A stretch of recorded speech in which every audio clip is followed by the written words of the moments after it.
네, 안녕하세요. 최준영입니다. 오늘은 시사이기도 하고 여러분들께서 맨날 궁금해하시던 이걸 나라라고 할까요? 자관 알아두면 좋은 거기에 대해서 한번 이야기를 해보려고 합니다. 지금 지도를 보시면 제가 오늘 말씀드릴 곳은 저 오른쪽 위쪽에 있는 요기입니다. 요 섬 어디일까요? 이 섬에 대해서 좀 아실 정도면 그래도 좀 아신다라고 이제 볼 수가 있는데 무슨 섬이죠? 네. 정답은 이제 그린란드죠. 하얀색으로 뒤덮여 있지만 자관 그린이라는 이름을 가진 그린란드인데 이 그린란드를 보고 있으면 어떠신가요? 지금 지도를 보면 여기 있는 이제 호주, 오스트레일리아보다 더 크잖아요. 그런데 얘네는 왜 대륙이 아니냐? 라는 이제 생각을 하시는 분도 이제 많이 있습니다만 이거는 우리가 보고 있는 이러한 지도의 메르카토르 도법의 이제 한계죠. 실제로 이 적도 중심으로 해서 위쪽으로 가면 지도를 이렇게 지구본은 동그랗잖아요. 이거를 위로 펼치다 보니까 북극이나 남극 같은 경우는 거의 무한대로 이제 커지는, 그러니까 실제로 보면 북쪽으로 갈수록 엄청 커지는 이제 그러한 착시 효과가 있습니다. 러시아 같은 경우도 이렇게 엄청 커 보이지만 실제로는 아프리카 대륙의 한 절반 정도 됩니다. 그러니까 그린란드 같은 경우도 그린란드가 실제로 이렇게 크면 대륙이죠. 그런데 대륙의 기준은 뭐냐? 이 오스트레일리아, 호주보다 자관 크면 대륙, 작으면 섬, 이렇게 이제 부르는 거죠. 그러니까 실제로 이 그린란드를 보고 있으면 요 정도 사이즈 정도 된다라고 이제 보시면 되겠어요. 그러니까 상당히 이제 크긴 합니다만 그렇다고 뭐 대륙이 될 만큼 이제 그렇게 크지는 않은 거죠. 오늘 제가 이제 그린란드 이야기를 이제 하려는 것은 여러분들 잘 아시는 것처럼 트럼프 대통령이 요즘에 이제 멕시코 국경을 접하고 있는 멕시코와 캐나다를 때리다가 이제 좀 더 이제 범위를 넓혀가지고 지금 이제 파나마 운하 다시 갖고 오겠다 이런 이야기하고, 그 다음에 덴마크 정부에 대해서 난데없이 그린란드를 팔아라 라고 이제 압박을 해가지고 이게 또 이슈가 되고 있는 거죠. 그러니까 많은 이제 우리나라 분들 입장에서 봤을 때는 트럼프는 정말 알 수가 없어, 저런 이 이상한 이야기를 막 하냐라고 이제 할 텐데 실제로 보면 여기에 대해서는 여러 가지로 좀 생각해 볼 거리가 있다라는 점 말씀드리고 싶습니다. 그러니까 즉 미국이 바라보는 그린란드는 우리가 생각하는 거하고는 좀 다르다라는 점을 오늘 중심으로 한번 말씀을 드리고 싶습니다. 실제로 이제 그린란드는 지금 화면에서 보시는 것처럼 여기가 이제 미국이죠. 그다음에 그 위에는 이제 캐나다가 이제 존재를 하고 있습니다. 그러니까 미국 입장에서 봤을 때는 미국 북쪽에 캐나다, 그 북쪽에 그린란드, 그리고 유럽 이렇게 넘어가는 거죠. 그러니까 이 지도를 놓고 보면 이 그린란드는 사실 유럽 쪽이라기보다는 북미 쪽에 가까운 거 아니야라는 게 이제 미국 사람들의 옛날부터의 생각이다라고 이제 볼 수가 있습니다. 그러니까 북미 대륙 바로 옆이 그린란드라고 보는 거죠. 그러니까 캐나다 옆에, 캐나다하고 아이슬란드 사이에 이제 그린란드가 존재를 이제 하고 있다라고 보시면 되겠습니다. 그러니까 미국 사람들이 하고 있는 생각들, 옛날 미국 정치인들이 하던 이야기를 보면 서반구라는 표현을 되게 많이 써요. 그러니까 서반구는 미국이 알아서 할 테니까 건들지 마라고 이야기를 하는데, 그럼 미국 사람들이 생각하는 서반구는 어디냐라고 하면은 보통 아이슬란드까지입니다. 아이슬란드 정도까지가 이제 이 서쪽은 미국의 영향권, 미국이 알아서 하는 영향권이야라는 게 20세기 초반 그리고 2차 세계대전까지 이어지던 이제 미국의 세력권의 개념이었던 거죠. 그러니까 이제 이 그린란드라는 이 섬, 지금 이제 덴마크령으로 돼 있는, 그리고 요 지금 화면에 보이는 요 아래쪽에 있는 요 깃발이 이제 덴마크 그린란드 자치령의 이제 깃발인데, 실제로 이제 이 미국 같은 경우는 꽤 오래전서부터 이 그린란드를 자기가 사면 어떻겠냐라는 생각들을 이제 많이 해왔던 거죠. 그러니까 미국 입장에서 봤을 때는 이 그린란드는 우리가 생각했던 것처럼 저 멀리 있는, 우리가 보통 보는 이 세계 지도에서 보면은 그린란드가 미국하고는 되게 멀어 보이는데 이런 관점으로, 이런 지도로 보게 되면 그리 멀지 않은 북미 대륙 바로 옆에 있는 그런 이제 섬이다라고 이제 볼 수가 있겠습니다. 그래서 실제로 이제 미국 같은 경우는 여러분들 잘 아시는 트루먼 대통령 같은 경우가 1945년 11월 여러분들 잘 아시는 이제 에치슨 라인으로 유명한 에치슨 국무장관이 덴마크 외무장관한테 이제 정식으로 우리한테 좀 팔면 어떻겠느냐라고 이제 물론 비공개지만 매각을 제안한 적도 있어요. 사실 거슬러 올라가면은 19세기까지 거슬러 올라갑니다. 1860년대 이제 앤드류 존슨 대통령 시절 때부터도 이제 이 그린란드 그냥 우리가 사면 안 될까? 그런 생각들을 많이 하고 여기에 대해서 여러 가지 아이디어가 나왔습니다. 그러면서 나왔던 이야기 중에 하나가 이제 알래스카 일부를 떼주고 이거랑 맞바꾸면 안 돼? 라는 생각들을 이제 했다는 거죠. 19세기에도 그렇고 20세기에도 그렇고. 그러면 이제 트루먼 대통령 같은 경우는 이제 왜 이 그린란드를 살까? 그리고 사겠다라고 제안을 했냐면 지금 이 지도를 보시면 잘 드러나는 거죠. 왜 그러냐면은 이 지도를 놓고 보면 자 여기가 이제 미국이죠. 그다음에 여기 캐나다입니다. 여기 그린란드가 있어요. 그럼 이쪽으로 넘어가면 누가 있어요? 지금은 러시아. 옛날에는 소련이 있는 거죠. 그러니까 미국을 공격하려는 소련의 움직임을 가장 잘 파악할 수 있는 그러한 곳이 그린란드다. 그러니까 그린란드를 원래 2차 세계대전 때 미국이 여러 기지도 건설했으니까 그냥 우리가 계속 갖고 있는 게 낫지 않냐.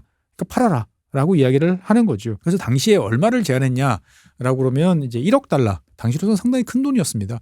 1억 달러를 제안했고 덴마크 정부가 팔겠다고 하면 이것을 달러가 아닌 금으로 너희들이 훨씬 더 좋아하는 금으로 주겠다라고까지 이야기를 했어요. 그러면서 이제 조건을 몇 가지 붙입니다. 그린란드에 이제 생산되는 석유도 있는데 이거는 의무적으로 미국에 판매되는 조건이 있어야 된다라는 것까지 겹쳐졌던 거죠. 그러니까 어떻게 보면 미국 입장에서 봤을 때는 그린란드라는 이 지역은 옛날서부터 이쪽 러시아라든지 소련이라든지 유럽의 위협으로부터 북극을 넘어서 가해지는 여러 가지 위협에 대해서 대응할 수 있는 최전방기지라는 이미지가 강했고 그다음에 미국은 여기에 그린란드에 이것저것 묻혀있는 게 꽤 많이 있다라는 것을 지난 19세기 때부터 잘 알았던 거죠. 그래서 이제 이 미국 트루먼 대통령은 여기에 대해서 제안을 했지만 덴마크는 여기에 대해서 이제 완곡하게 이제 거절을 이제 했었습니다. 그래서 실제로 당시 트루먼 대통령은 이제 그래? 그러면 다 넘기는 게 부담스러우면 나눠서 팔는 건 어때? 라는 이제 이러한 제안도 이제 했었다고 합니다. 즉 뜯어서 나눠서 미국이 필요한 지역만 사면 안 될까라는 생각도 했었다고 합니다. 이러한 것은 이제 그동안 이제 비밀로 남겨져 있다가 지난 1991년에 사실은 그 전에 공개가 돼 있었는데 아무도 관심이 없다가 AP통신이 이제 발굴을 해서 발표를 하면서 세상에 알려지게 됐다라고 이제 보시면 되겠습니다. 그래서 그린란드 같은 경우는 이제 미국 입장에서 봤을 때는 과거에도 트럼프 대통령 이전에도 20세기에 벌써 제안을 했었다라고 이제 보시면 되겠고요. 사실 트럼프 대통령이 그린란드를 사겠다라고 이야기한 건 이번이 처음이 아닙니다. 지난 2019년에도 벌써 한번 제안을 했었어요. 그래서 당시에 이제 트럼프 대통령이 그린란드를 팔아라라고 이야기를 했던 거는 이제 석유, 가스 같은 이제 여러 광물 자원 개발 이런 쪽으로 이제 주로 포커싱을 맞췄던 거죠. 그러니까 트럼프 대통령 입장에서 봤을 때는 아니 저기 저렇게 많은 자원이 있고 여러 가지로 좋은데 왜 덴마크 애들은 개발을 안 해? 차라리 저거 우리가 사서 우리가 개발하는 게 좋지 않아?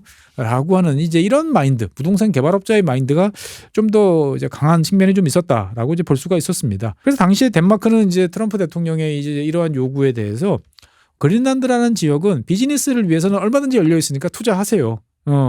하지만 매각 대상은 아닙니다라고 그래서 이제 거부를 했었죠. 그러니까 어떻게 보면 당연히 덴마크 정부로서는 해야 될 이야기를 한 거에 대해서 트럼프 대통령은 상당히 이제 빈정이 상했습니다. 기분이 나빠졌어요. 그래서 원래 이제 덴마크 국왕 초청으로 덴마크를 방문할 예정이었는데 나 취소, 안 감. 또 이러면서 한바탕 또 소동이 이제 벌어지기도 했는데 이번에 다시 파나마 운하와 더불어서 세토로 제안을 했다라고 이제 보시면 되겠습니다. 사실 트럼프가 이제 그린란드를 이렇게 여러 차례 이야기를 하는 이유는 뭐 두 가지 측면이 다 있다라고 이제 보시면 되겠어요. 그러니까 이제 아까 말씀드렸던 여러 가지 뭐 광물 자원, 에너지 자원 이런 자원 개발을 통한 이익도 있지만 사실 뭐 미국이야 그런 거 많잖아요. 그런 거를 떠나서 최근 들어서 이제 이 북극 지역 그러니까 미국 입장에서 봤을 때는 캐나다 그리고 알래스카를 통해서 접하고 있는 이 북극 지역에서 러시아와 이제 중국의 이제 활동이 되게 많아지고 있습니다. 그러니까 이것을 이제 견제를 하기 위해서는 직접적인 거점이 필요하다. 그런데 이제 알래스카는 이쪽에 있으니까 이쪽에 있는 그린란드를 확보를 하는 게 낫지 않겠느냐라는 생각을 이제 하면서 어떻게 보면은 그냥 우리 거 할게. 돈 받고 팔어라고 이야기를 이제 하는 이제 그러한 모습이다라고 이제 말씀드릴 수 있겠습니다. 사실 그린란드에 다녀오신 분들은 아마 대한민국에 많지 않으실 것 같습니다. 그린란드는 어마어마하게 커 보이지만 사실 생각보다는 좀 작습니다. 면적이 210만 제곱킬로미터니까 대한민국의 21배, 20배 정도 넘는다라고 이제 보시면 되겠고요. 전체 영토의 이제 이 전체 면적의 75%에서 한 80% 정도는 이제 영구 빙하로 그러니까 여름철이 돼도 녹지 않는 영구 빙하로 이제 뒤덮여 있습니다. 그래서 두께가 한 4km 정도 돼요. 그러니까 얼음 두께가 한 4,000m 정도 되는 거죠. 그러니까 북극에 있는 얼음이 녹는다고 그래가지고 실제로 해수면이 올라오지는 않아요. 그런데 그린란드는 육지 위에 그린란드 섬이잖아요. 육지 위에 지금 어마어마한 얼음이 쌓여 있는 거죠. 근데 이게 지금 계속 녹다 보니까 이게 녹은 물이 바다로 들어가니까 해수면이 이제 올라가는 이제 그러한 장소로 인해서 여러 가지 이제 관심의 대상이 되고 있죠. 그래서 뭐 그린란드는 북극권에 있으니까 화면에 보이시는 것처럼 이런 오로라 많이 있기도 하고요. 그다음에 수도는 이제 누크라는 지역입니다. 이 화면에서 보시면 남쪽에 있는 요 누크라는 섬이 이제 이 그린란드 자치령의 이제 수도이고요. 실제로 그린란드 뭐 보면은 뭐 이글루에 사느냐 이렇게 생각하시는지 모르겠습니다. 그렇지 않습니다. 알래스카도 마찬가지고 대충 이 북유럽 지역들은 이런 북극 지역들은 요즘에 이러한 주거 형태를 많이 보이고 있어요. 그러니까 약간은 우리의 기대와 다르다라고 이제 볼 수가 있겠고요. 여기에 사는 이제 사람들은 이제 이누이트족, 그러니까 이제 알래스카에 사는 이제 우리 보통 북극에 사는 사람들이라고 하는 그 이누이트족이 이제 대부분을 이루고 있다라고 이제 보시면 되겠습니다. 그래서 공용어는 기본적으로 덴마크어, 그 다음에 그린란드, 즉 이 그린란드에 사는 이누이트가 쓰는 이제 그 두 언어가 이제 공용어고요. 그 다음에 영어도 잘 통합니다. 왜? 여기에는 오랫동안 미국과의 관계가 있었기 때문이다라고 이제 말씀드리겠습니다. 그래서 이 그린란드 지역은 실제로 한 200년 정도 이제 덴마크로부터 이제 큰 영향을 받아왔고, 실제로는 뭐 식민지 같은 이제 그러한 곳이었죠. 그러다가 이제 1979년에 이제 국민 투표로 이제 자치권을 이제 획득을 하게 됐습니다. 그래서 지금 재밌는 게 뭐냐면은 당연히 덴마크는 EU의 유럽연합의 회원국이에요. 그런데 그린란드는 거부를 했어요. 그래서 그린란드는 현재 EU의 이 전체 영토에서 보면 제외돼 있는 그러한 지역이다라고 이제 보시면 되겠고요. 실제로 2009년에 이제 덴마크가 이제 자치법, 그린란드 자치법을 이제 통과를 시키면서 그린란드는 이제 아주 많은 권한을 갖고 있는 자치 지역으로 현재 돼 있다라고 이제 보시면 되겠습니다. 그래서 현재 인구는 한 5만 7천 명 정도가 되고 있고요. 많은 인구들이 이제 독립을 원한다라는 이야기들이 계속 나오고 있고, 그린란드 자체적으로 이 5만 7천 명밖에 안 됐지만 여기도 정당이 있습니다. 정당이 있고 자기들끼리 경쟁도 하고요. 그래서 헌법도 이제 우리가 독립을 했을 경우에 이러한 헌법을 따라서 가겠다라고 하는 헌법 초안도 이제 공개된 바 있습니다. 그러니까 우리 입장에서 봤을 때는 뭐 당연히 덴마크 땅 이렇게 쉽게 생각하지만 그거보다는 훨씬 복잡한 관계가 있고, 어떻게 보면 트럼프의 그런 제안이라는 것은 영 밑도 끝도 없이 던진 엉뚱한 이야기는 아닐 수도 있다라는 거죠. 물론 그렇다고 해서 그린란드 사람들이 우리 미국으로 갈래는 아니에요. 우리는 독립해서 우리끼리 잘 살아보고 싶어라는 이야기를 하고 있는 거죠.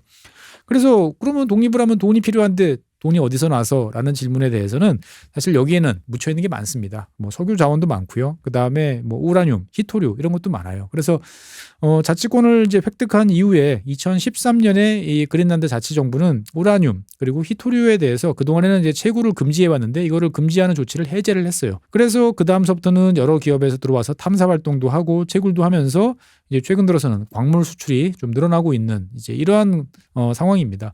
그러니까 이제 만약에 이제 석유 자원, 뭐 이런 에너지 자원까지 채굴을 해서 판매를 한다 그러면 의외로 많은 돈을 벌 수도 있다라고 말씀드릴 수 있겠습니다만, 그린란드 자치정부는 2021년에 이제 석유, 가스에 대해서는 뭐 채굴은 물론 탐사 활동도 금지하는 이제 법령을 통과를 시킨 바가 있습니다. 왜 그러냐? 어차피 이제 그린란드 같은 경우는 지금 화면에서 보시는 것처럼 과거에는 다 빙하가 쌓여있던 지역이 지금 이런 식으로 지금 점점 녹아가지고 물바다가 되고 있는 지역이 많아요. 그러니까 또 다른 화석 연료를 태워서 우리가 더 큰 영향을 받을 필요는 없지 않느냐라는 이제 이러한 논리가 이제 작동을 했다라고 이제 볼 수가 있겠고요. 하지만 이제 자치정부는, 그린란드 자치정부는 미국과 긴밀한 관계, 매우 친밀한 관계를 구축하는 것을 희망을 하고 있어요. 그리고 이제 어쨌든 독립을 염두에 두고 생각을 해보면 우리를 지켜야 되는데 5만 7천 명이 어떻게 지키겠어요. 그러니까 여기에 대해서 자체적인 판단에 따라서 그게 뭐 지금도 이제 미군이 주둔하고 있으니까 미국과 더 긴밀한 관계를 맺는 방법에 대해서는 여러 가지로 이제 고민을 하고 있다라고 이제 볼 수가 있겠습니다. 그러면 사실은 이제 그래 뭐 트럼프의 압력에 따라서 덴마크가 이거를 미국에 팔겠어 라고 그러면 진짜 팔 수 있는 거냐? 라는 점들도 한번 이제 고려해 보실 필요는 있습니다. 실제로 이 지역 같은 경우는 현재 자치정부예요. 자치정부이기 때문에 덴마크가 그린란드에 대해서 팔겠다 안 팔겠다를 결정할 권리는 사실은 없다라는 게 이제 법률 전문가들의 이제 해석입니다. 그러니까 기본적으로 이 지역을 팔겠다, 이 지역을 덴마크 정부에서 뭐 덴마크가 아닌 다른 쪽으로 가겠다라고 하면 그린란드 의회, 그 다음에 그린란드에 살고 있는 주민들이 주민투표를 통해 가지고 결정을 하면 독립 형태로 나갈 수는 있는데 덴마크 중앙정부가 뭐 이렇게 일방적으로 결정할 수는 없다라고 이제 말씀드리겠습니다. 그러다 보니까 이제 덴마크 같은 경우는 트럼프 대통령의 이제 이러한 이야기에 대해서 그린란드는 그린란드 사람들의 것이니까 우리한테 뭐라고 하지 마세요라는 이야기를 요즘에 하고 있습니다. 어쨌든 이제 이 그린란드라는 지역은 역사적으로 봤을 때 미국하고는 꽤 많은 인연이 있다라고 이제 말씀을 드렸는데 실제로 이제 미국 입장에서 봤을 때는 아까 말씀드린 것처럼 북대서양과 북극 사이에 이제 위치해 있기 때문에 러시아라는 세력을 감시하는데 매우 중요하고요. 그다음에 이 북극 지역에는 전 세계 석유 매장량의 한 13%, 그다음에 가스의 한 30% 정도가 매장돼 있을 거다라는 추측이 나오니까 미국 입장에서 봤을 때는 뭐 에너지 자원 확보 입장에서 봤을 때도 중요합니다만 사실 미국의 경험은 2차 세계대전 때 매우 크게 작용을 합니다. 2차 세계대전 때 유럽으로 이제 비행기를 보내야 되는데 그 비행기를 한 대씩 배달시로서 보내는 것으로는 이제 하염없죠. 그러다 보니까 미국이 이제 고민했던 이 루트는 어떤 루트냐? 일단 캐나다로 갑니다. 그래서 캐나다에서 뉴펀들랜드나 이쪽에서 그린란드를 거쳐서 아이슬란드를 거쳐서 다시 이제 유럽 대륙까지 가는 이러한 이제 노선을 이제 채택을 이제 해왔던 거죠. 사실 이제 이 그린란드 같은 경우는 2차 세계대전 때 되게 애매모호한 상태에 놓입니다. 즉 2차 세계대전 발발과 동시에 뭐 덴마크는 바로 이제 나치 독일에 의해서 점령을 받게 되는 거죠. 그러니까 이제 그린란드의 식민지라고 할 수 있는 그린란드도 원칙적으로 보면 나치 독일에 이제 관할에 넘어가게 되는데 당시에 독일 입장에서 봤을 때는 이 그린란드까지 관할할 여력은 전혀 없었던 거죠. 그런데 1941년 4월에 나치가 점령하고 있는 덴마크 외교관이었던 헬리 카우프만이라는 사람이 이제 미국의 대사로 있었어요. 근데 이제 이 사람이 당연히 본국과 협의 없이 미국과 단독으로 그린란드 방위에 관한 협정을 이제 체결을 하게 됩니다. 그러니까 어떻게 보면은 말이 안 되는 거죠. 그런데 어쨌든 미국 입장에서 봤을 때는 현재 그 덴마크 괴뢰 정부는 인정을 안 하던 거였고 망명 정부를 인정을 해왔고 망명 정부 그 전에 임명이 돼 있던 이 대사랑 여러 가지 공식적인 관계를 이제 맺고 있었기 때문에 뭐 이건 합법이다. 라고 주장을 하게 됐던 거죠. 그래서 미국은 이제 화면에 보이시는 것처럼 여기 이곳에다가 항공기를 이제 유럽으로 보내기 위한 중계기지 성격의 공군기지 두 곳을 이제 건설을 하게 됩니다. 그러니까 어떻게 보면은 이러한 빙원이라고 하지만 100%다 빙하로 덮이지는 않았어요. 한 아까 75%에서 80%라고 그러니까 한 20% 정도는 이런 식으로 이제 맨 땅이 이제 드러나 있는 지역이니까 활주로를 이제 만들 수 있었던 거죠. 하지만 마스터스 오브 디 에어라고 하는 어디서 나왔죠? 이게 이제 애플 TV에서 나왔던 그 영화 보시면 첫 장면에서 이제 1화에서 아마 나올 거예요. 이제 유럽으로 가는 B-17 폭격기가 첫 번째 착륙을 하는데 이 그린란드 기지에 착륙을 하는데 천신만고 끝에 착륙하는 모습에서 볼 수 있듯이 여러 가지로 이제 악천후가 이제 많다 보니까 사고가 이제 되게 많아졌습니다. 그래서 실제로 이제 미국 같은 경우는 1943년 이후에는 포르투갈과 교섭을 해서 이제 대서양에 있는 섬인 이제 아조레스 섬을 경유를 하는 이러한 루트를 통해 가지고 조금 돌아가지만 그래도 훨씬 안정적으로 갈 수 있는 루트를 이제 확보를 해서 주로 항공기를 이제 유럽으로 이제 보내면서 이 그린란드 지역은 어떻게 보면 이제 항공기 이제 중계 기지로서의 역할은 이제 끝났다라고 이제 볼 수가 있습니다. 그래서 이제 그린란드에 있는 이제 이누이트족 입장에서 봤을 때는 이제 이러한 기지 건설, 당연히 이제 이런 기지를 건설하기 위해서는 이제 평지, 사람이 살만한 지역에 건설을 하기 때문에 이제 쫓겨난 그런 이제 아픔이 이제 있기도 했었습니다. 실제로 2차 세계대전 당시에 이제 이 그린란드 지역은 뭐 항공기 운영, 이제 중계 기지로서의 역할은 이제 금방 끝났지만 이거보다는 유럽의 날씨를 예측하는 어떻게 보면은 이제 기상 정보 취득의 장소로서 매우 중요하다라고 이제 볼 수가 있고요. 실제로 이 여기를 점령하기 위한 여기서 이 기상 정보를 취득하기 위해서 꽤 오랫동안 나치 독일과 그다음에 영국, 미국 이 세 나라의 이제 숨바꼭질 비슷한 이러한 일들이 계속 벌어졌다라고 이제 기억을 하시면 되겠습니다. 2차 세계대전 때 이제 그린란드가 이제 미국한테 기여한 여러 가지가 있습니다만 대표적인 것은 또 광물 자원도 있었어요. 이제 빙정석이라고 하는 이제 이 산화물이 있는데 이 빙정석을 알루미늄이랑 섞어서 알루미늄 재련 과정을 이제 진행을 하면 알루미늄은 원래 되게 녹는 점이 높습니다. 그런데 빙정석을 섞으면 녹는 점이 낮아지고 그다음에 여러 가지 전기 분해나 이런 걸 작업을 할 때 잘 되는 이런 작용을 할 수 있다. 그러니까 촉매 역할을 한다고 그래요. 그런데 당시까지 2차 세계대전까지 전 세계적으로 봤을 때 이 대량의 빙정석이 매장되어 있고 활용 가능한 지역은 그린란드가 거의 유일했다라는 이야기가 있습니다. 그러다 보니까 이제 미국 입장에서 봤을 때는 이 그린란드에서 걷어들인 빙정석을 이용해서 대량의 항공기 생산에도 상당히 유리한 이제 그러한 이제 활동을 했다라고 이제 보시면 되겠습니다. 그러니까 미국 입장에서 봤을 때는 2차 세계대전 때 이 지역을 자기들이 자기 땅처럼 썼던 거예요. 그러니까 나하고는 영구권이 있지라고 생각을 하기 때문에 이제 트럼프가 나한테 넘겨라고 이제 이야기를 하는 이제 그런 모습도 생각을 해볼 수 있는 거고요. 현재도 이제 두 곳에 이제 공군기지가 있습니다. 1953년에 이제 확장을 한 이제 툴레 공군기지라는 곳이 이제 한 곳도 있고요. 그 다음에 이제 존 데스트롬이라는 기지가 한 곳 더 있습니다. 근데 이제 이 툴레 기지 같은 경우는 이제 냉전이 진행된 1951년에 이제 미국, 덴마크 이제 방위 조약을 체결한 다음에 이제 계속적으로 확장이 됐고요. 주로 이제 소련을 공격하기 위한 장거리 폭격 B-52 폭격기의 어떤 연료 보급 기지로서 이제 주로 활용이 되다가 최근에는 이제 러시아로부터 북극을 건너서 넘어오는, 그러니까 이제 북극 러시아가 미국을 공격한다, ICBM으로 공격한다라고 그러면은 지금 이 화면에서 보시는 것처럼 이 그린란드를 중심으로 한 이쪽 지역 북극을 지나서 넘어오는 경우들이 되게 많은 거죠. 그러니까 우리가 생각했던 것처럼 동서로 이제 미사일이 날아다니지 않습니다. 그러니까 미국 입장에서 봤을 때는 북극해를 건너서 오는 ICBM을 요격하거나 미리 파악하는 게 중요하기 때문에 이 지역에 지금 이제 여러 가지 레이더 기지 그리고 위성을 감시하는 여러 가지 시설들을 가지고 있다라고 이제 보시면 되겠습니다. 그래서 1968년에는 이 지역에 이제 핵무기를 탑재하고 있던 B-52 폭격기가 추락하기도 했었어요. 그래서 당시에 이제 수소폭탄 탑재를 하고 있었는데 모두 회수했다라고 이야기를 했습니다만 나중에 알려진 바로는 이제 회수는 3개만 됐고 한 기는 못 찾았다. 그러니까 지금 한 기는 수소폭탄 하나는 여전히 그린란드에 있다라고 이제 볼 수가 있는 거죠. 다른 한편으로 보면 이 지역 같은 경우는 미국이 여기에 대해서 여러 가지 궁리를 많이 했어요. 그러니까 어떤 궁리를 했냐? 그린란드에 차라리 핵무기를 직접 배치하면 어떻겠느냐라는 생각도 했습니다. 그래서 당시에 이제 캠프 센츄리라는 것을 만들어 보자라고 이제 했어요. 지금 화면에 보이시는 이제 이런 모습인데 기지가 어디 있어라고 생각하실 텐데 이거는 이제 SF 영화처럼 얼음 밑에 있는 지하 기지를 이제 생각을 했던 거죠.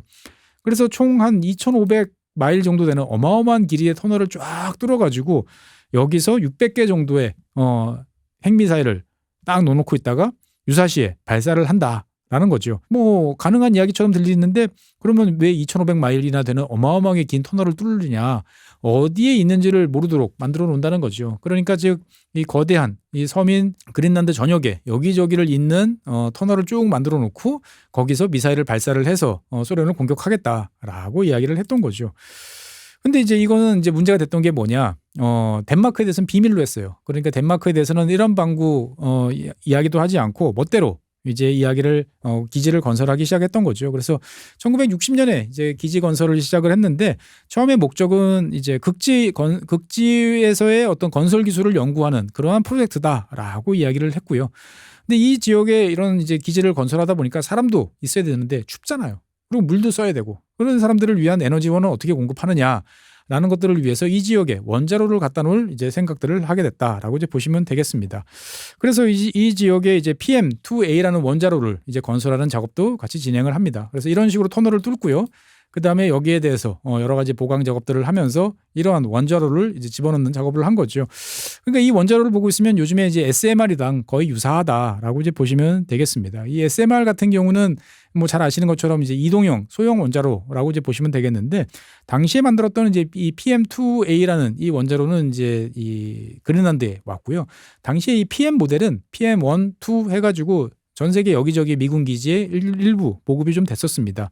그래서 전체 무게는 한 330톤 정도가 됐었는데 한 44파운드 정도의 이제 우라늄, 그러니까 이제 뭐 한 30kg 정도의 이제 우라늄 가지고 이제 100만 갤런에 해당하는 이제 디젤 이제 연료를 이제 해당하는 에너지를 낸다라고 이제 그 기대를 했던 거죠. 그래서 이제 막대한 열이 발생을 이제 하다 보니까 이 열로 얼음을 녹여서 물을 끓이면 잘 되겠죠. 뭐 샤워할 수 있는 건 문제 없겠죠. 그러다 보니까 무제한적으로 샤워를 할 수 있었던 이제 그러한 설비도 이제 됐는데 이제 문제는 뭐냐면 이게 너무 빨리 녹더라라는 겁니다. 그래서 이러한 원자로를 쭉 건설을 해서 여러 가지 기지를 만들려고 했었는데 이 막상 기지를 건설해 보니까 이 빙하라는 게 그냥 가만히 있는 존재가 아니라는 거죠. 그러니까 밑에서는 끊임없이 계속 움직이고 그 움직임이라는 것이 사람의 토목 기술로 막을 수 있는 그러한 것은 아니다라고 그래가지고 1967년에 최종적으로 폐기를 했습니다. 그러면 이제 폐기를 하면 잘 치웠느냐? 잘 안 치웠어요. 그러니까 사실 이제 점점 얼음이 녹다 보니까 조만간 이제 땅 밑에 묻혀 있는 뭐 방사선 폐기물 이런 것들이 드러나지 않냐라는 이런 이야기도 좀 나오고 있습니다. 어떻든 간에 이제 그린란드라는 이 지역은 이제 미국 입장에서 봤을 때는 꽤나 친숙한 동네. 그러니까 트럼프 대통령이 팔아라라고 이야기를 하는 게 미국 입장에서 봤을 때는 전혀 근거 없는 엉뚱한 이야기는 아니다라는 말씀 좀 드리고 싶고요. 실제로 바이든 대통령 시절에도 이제 블링컨, 그 바쁜 블링컨 국무부 장관이 이제 이 지역을 방문하기도 했어요. 그러니까 미국 입장에서 봤을 때는 자기들이 꼭 챙겨야 되는 곳, 자기들이 지금 기지도 있고 그러다 보니까 뭘 못하겠느냐라는 생각도 하긴 합니다만 덴마크 입장에서 봤을 때는 어떻게 보면은 미국이 정말 가져가는 거 아니야라는 생각이 들어서 그러는지 최근에 한 2억 달러 이상의 방위비, 북극해 지역에 대한 방위비를 늘리겠다라는 이야기도 이제 하고 있습니다. 어떻든 뭐 이 그린란드가 미국 땅이 될지 안 될지는 모르겠습니다만 어떻든 미국 입장에서 봤을 때는 이 그린란드 지역에 대한 더 많은 관심 그리고 여기에 대한 투자 이런 것들이 늘어날 것 같다라는 말씀드리고요. 얼음에 쌓인 그러한 땅이 아니고 지정학적으로 봤을 때 매우 중요한 지역이 그린란드다라는 점 기억하시면 좋을 것 같습니다. 네, 오늘 준비한 사항은 여기까지고 다음 시간에 새로운 주제로 여러분 찾아뵙겠습니다. 고맙습니다. 작고 잡다한 지식이라도 그것들을 절대 무시하지 마라. 나는 그건 되게 긍정적이고 그런 지식들을 연결해서 말 그대로 위즈덤이잖아요. 정말 현명해지고 뭔가 남들하고는 좀 차별화된 그러한 관점 그리고 그러한 비전. 책을 사랑하고 배움을 마다하지 않는 당신을 위한 곳 3프로와 교보문고가 만나 위즈덤 칼리지 시즌2로 새롭게 출발합니다. 투자와 경제, 국제, 심리, 예술, 테크, 도시, 과학, 창의, 그리고 미래 삶의 격을 높이는 9가지 지혜를 함께 나눕니다. 위즈덤 칼리지 시즌2 영상 아래 링크를 클릭하시면 자세한 내용을 확인하실 수 있습니다.